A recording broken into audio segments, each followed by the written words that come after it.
Hey guys, thanks for tuning into Extra Levels. Sorry we haven't been around in a long time. The end of the semester for graduate school is kind of like the apocalypse. But we're back, and we have a lot of awesome content for you guys. Starting with this, which will be a 3-segment piece because it ended up being way too long. Sorry. And then Adam will have another graduated gaming soon. Kirk is coming up with a Minecraft segment, and then Robin Miller and I are actually going to E3 this summer. So, yeah, we're really excited. I hope you guys are too. There's going to be a lot of really awesome stuff. Maybe disappointing, considering Microsoft's amazing press conference. But yeah, so we'll be putting what we can on the channel for E3, from interviews with the developers and our reviews and what we've seen with different games so far that we've gotten to play. But if you want to follow our every move, be sure to check out our blogs. Mine is right there, Edutainment, and Robin is right here, Nerd Person Narrative. So please check us out and follow us on there, and we'll post on here what we can.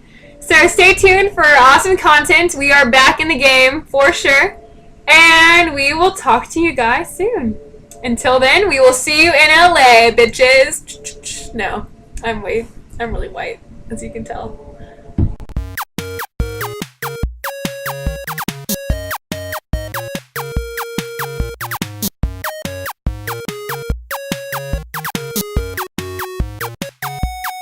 Hey guys, thanks for tuning into Extra Levels. I'm Katy, and this is where I vlog about what I write about or what we've done with the channel recently and all that good stuff. So I guess I'm vlogging about my blog?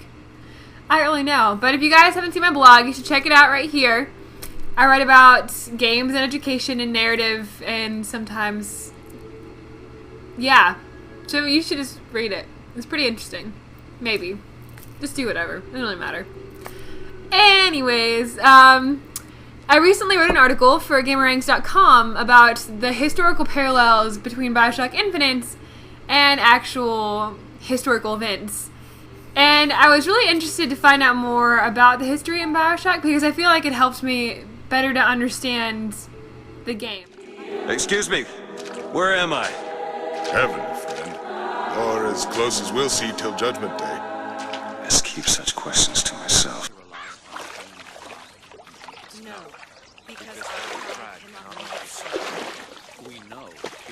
That idiot priest needs to learn the difference between baptizing a man and drowning one. she granted a sword of gold. I need to find a landmark and figure out.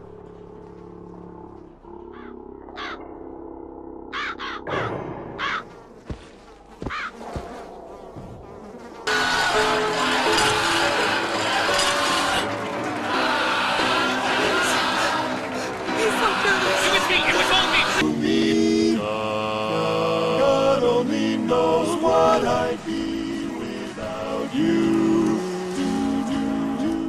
Like, the second you enter Columbia, you see statues of George Washington, Benjamin Franklin, Thomas Jefferson, and I mean, we don't worship them like the people of Columbia do, but regardless, they were still humongous figures during the time period.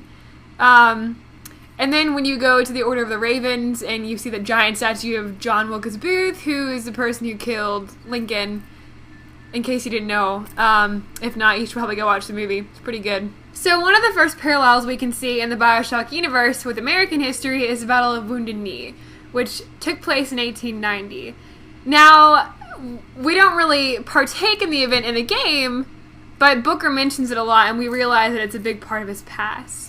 So, the Battle of Wounded Knee, which occurred at Wounded Knee Creek in 1890, which is why it's named the Battle of Wounded Knee, occurred between the Sioux Indian tribes and the American soldiers.